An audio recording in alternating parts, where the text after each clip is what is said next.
सखा ग्रुप से। और आज हमारे साथ है ज्योति सालवे। ज्योति सालवे एक कम्युनिटी वर्कर है जिसकी सखा ग्रुप ने मदद करी है। तो आज हम ये जानेंगे कि ज्योति ने हमारे से अपने बुढ़ापे के लिए क्या करा। तो ज्योति ये बताओ, तुमने नेशनल पेंशन स्कीम अकाउंट खोला है, पर क्यों खोला, उससे क्या फायदा होता है? मुझे बाद में 60 साल के बाद में मुझे पेंशन चालू हुई और मेरे अच्छे के लिए वो मतलब मेरे लिए वो अच्छा है पेंशन का। तो ज्योति कह रही है कि भाई मेरा नेशनल पेंशन स्कीम का अकाउंट जो है इसलिए है कि बुढ़ापे की जब वो 60 साल की हो जाएगी उसको हर महीने पेंशन मिलेगी। तो ज्योति अपने बुढ़ापे की सोच रही है उस समय जब वो कमा सकती है। बहुत बढ़िया ज्योति। अच्छा ये बताओ कि इस एनपीएस अकाउंट के लिए खोलने के लिए तुमने क्या किया? मैं आपके पास आके मैडम लोग के पास आके बताया कि मुझे पेंशन खोलना है, नेशनल पेंशन। तो मैडम ने हमारा बैंक में अकाउंट खोल के दिया और पेंशन का भी उसमें करके दिया। उसमें 2 भाग हैं। बढ़िया। तो ज्योति हमारे पे अप्रोच किया, हमने जो भी नेशनल पेंशन स्कीम का अकाउंट है वो स्टेट बैंक ऑफ इंडिया में खुला है। तो फॉर्म वगैरह भरे और उसके बाद तुम्हें एक कार्ड मिला होगा ज्योति। हाँ, पैन कार्ड मिला। पैन कार्ड, ये जो पैन कार्ड है इसमें एक नंबर होता है, तो वो तुम्हारा पेंशन स्कीम का अकाउंट नंबर है, उसको संभाल के रखो। अब ये होता है कि तुम इसमें कितना पैसे जमा करने वाली हर महीने? मैं हर महीने 1100 रुपये भरने वाली हर महीने। ओके। तो ज्योति ने क्या करा कि एनपीएस अकाउंट खोला और इसने डिसाइड किया कि हर महीने मैं इसमें 1000 रुपये, 100 रुपये के भी चार्जेस वगैरह हैं, तो हर महीने 1100 रुपये रखेगी अपने अकाउंट में जिससे कि ये एनपीएस में जा सके। अब ये तो ज्योति ने सोचा 1000, इसमें ऐसी कोई लिमिट नहीं है, कोई 2000, 3000, 4000, 5000 जितना वो डालेंगे उतना मीठा होगा।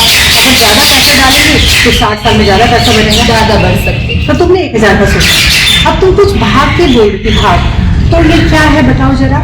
तो ये बैंक का एनपीएस का भाग है, जो पेंशन का है वो अलग है। इसमें 750 जाएंगे और दूसरे भाग में 200 चार्जेस वो जाएंगे। तो देखिए बहुत बढ़िया ज्योति ने बताया। ज्योति ने क्या करा है अपने एनपीएस अकाउंट में, इसने टीयर 1 टीयर 2 जिसे भाग बोल रही है वो लिए। भाग 1 मतलब टीयर 1 में ये 1000 का 750 रुपये डालती है और टीयर 2 भाग 2 में 250 रुपये। 750 रुपये ये पेंशन का है, मतलब इसे तुम निकाल नहीं सकती। और 250 रुपये वो निकाल सकती है। तो टीयर 2 जो पेंशन एनपीएस का होता है वो दोनों के दोनों बढ़ रहे हैं। आप टीयर 1 निकाल नहीं सकते और टीयर 2 निकाल सकते हैं। तो ये सबके लिए बहुत अच्छा है क्योंकि इसमें जो ग्रोथ होती है, जो बढ़ता है ना। अब तुम ये पूछोगी कैसे, कितना बढ़ेगा, कैसे बढ़ेगा, दिमाग में आएगा ना। इसमें क्या होता है, जैसे मार्केट में स्टॉक मार्केट एक होता है, तो वहाँ जैसे बढ़ता है ना ऐसे ये अमाउंट बढ़ता है, दोनों बढ़ेंगे। इसको तुम निकाल सकती हो कभी भी जब जरूरत हो। नहीं निकालो तो बहुत ही अच्छा है क्योंकि 60 साल तक अमाउंट अच्छा हो जाएगा और तुम्हारे पेंशन के लिए बहुत अच्छा रहेगा। ओके। तो तुम्हारे को पैन कार्ड मिल गया है, हमने तुमको एक ऐप भी डाउनलोड करके दिया मोबाइल में, है ना। तो वो है एनपीएस ऐप। अब तुम उसमें क्या क्या देख सकती हो? एनपीएस में मतलब जो मैंने पेंशन चालू की है उसमें जितने मतलब पैसे जाएंगे, बढ़ेंगे, आएंगे, वो सब उसमें पता चलेगा मुझे वो ऐप में। यस। तो कल ही हमने ऐप डाउनलोड किया है और उसमें क्या होता है, जब भी आप खोलोगी तुम्हें पता लगेगा भाग 1 में कितना है, भाग 2 में कितना है, और भाग 2 में जितना पैसा होगा उतना कभी चाहो तो निकाल सकती हो। तो तुम्हें दिखता रहेगा, हर एक को दिखता है कि कितना पैसा डाला है एनपीएस। बहुत बढ़िया। ओके ज्योति, कोई प्रश्न है तुम्हारे दिमाग में? बताइए। जैसे मैं 60 साल की हो जाऊंगी, उसके बाद मुझे पेंशन चालू होगी, अगर मुझे कुछ हो गया तो फिर मतलब क्या होगा? बहुत देखो ये प्रश्न जो है ज्योति ने बहुत अच्छा बोला है क्योंकि कुछ भी हो सकता है 60 साल से पहले, 60 साल के बाद। मान लो तुम्हें 60 साल से पहले कुछ हुआ, तुमने पैसा जमा किया होगा, तो जो फॉर्म में ना हमने नॉमिनी मांगा था कि तुम्हारा कुछ होता है कि किसको पैसा जाना चाहिए, तुमने बेटे का नाम लिखवाया, है ना। तो अगर तुम्हें 60 साल से पहले कुछ होता है तो वो पूरा पैसा जो जमा हो रखा है, क्योंकि तुमको दिख रहा है कितना पैसा जमा है, तुम्हारा बेटा जाएगा और उसको पैसा पैसा मिल जाएगा, पूरा जमा हुआ पैसा, बना हुआ पैसा मिल जाएगा। ठीक है, 60 साल के बाद अगर ऐसा होता है, मान लो पेंशन शुरू हो गई और 2 पेंशन के बाद, तो वो भी फिर वैसा ही होगा कि आप जाएंगे, वो कहेंगे टोटल पैसा इतना है, 2 पेंशन मिल गई है, बाकी पैसा बेटे को मिल जाएगा। तो इसलिए चिंता की बात नहीं, जो पैसा तुम्हारा है तुम्हारे ही पास रहेगा, चाहे तुम्हारे पास या बेटे के पास। और कुछ अगर कुछ मतलब जैसे पैसे बैंक में अगर नहीं, कुछ कारण की वजह से अगर पैसे कुछ जमा नहीं कर सकती है तो बैंक में, तो फिर बैंक कितना चार्जेस लेती है? बहुत बढ़िया प्रश्न। अच्छा, ये बताना जरूरी है कि ज्योति ने ऑटो डेबिट ऑफ किया है, मतलब ज्योति ने क्या बोला है कि उसको बार बार हर महीना लाइन में जाके खड़ा नहीं होगा, तो उसने अपने बैंक अकाउंट से ही डेबिट कहा है कि हर महीने 1100 रुपये डेबिट हो और एनपीएस अकाउंट में जाए। अब उसका प्रश्न ये है कि अगर बैंक अकाउंट में पैसा नहीं है तो कितने पेनल्टी चार्जेस लगेंगे?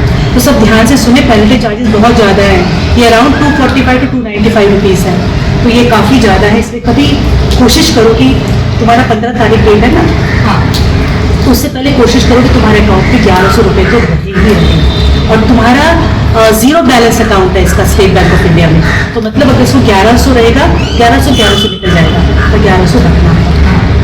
ठीक है, और कोई प्रश्न तुम्हारे दिमाग में कुछ भी आ रहा है? भाई देखो, वही तुम्हें निकालना हो पैसे तो क्या करना है, अब हम तो हमेशा जब मतलब कभी इमरजेंसी अगर हो जाएगी तो मुझे पैसे निकालना है, तो मैं कैसे निकाल सकती हूँ बैंक से? अब देखो, हम तो रहेंगे नहीं रहेंगे पता नहीं, है ना, but state bank of India तो रहेगा, एसबीआई तो रहेगा, तुम्हारे पास पैन कार्ड है, तुम अपने पैन कार्ड को लेकर तुम स्टेट बैंक ऑफ इंडिया में जाओगी, उनसे बोलना कि मुझे पैसा निकालना है, वो तुम्हारा अकाउंट खोल के देखेंगे कि भाग 2 में कितना पैसा जमा हो गया। हाँ, ठीक है, तो उसके हिसाब से बोलेंगे, अब कुछ फॉर्म बनाएंगे कि आप फॉर्म भरें, वो पैसा मिल जाएगा, वो पैसा तुम्हारे सेविंग अकाउंट में आएगा जिसको तुम एटीएम कार्ड से निकाल सकते हो। और कोई प्रश्न जो भी? नहीं, बस इतना ही पूछना। बहुत बढ़िया, बहुत अच्छा लगता है जब ज्योति जैसे लोग जो कि अपने जो कुछ कर रहे हैं उसको समझ के कर रहे हैं, और ऐसे ही लोग आगे अपने दोस्तों को बताएंगे, और इस तरह से ये जो हमारा सखा ग्रुप का लोगो है ना, एम्पावरमेंट थ्रू अवेयरनेस, उसको हम अचीव कर सकते हैं। तो thank you very much, thanks.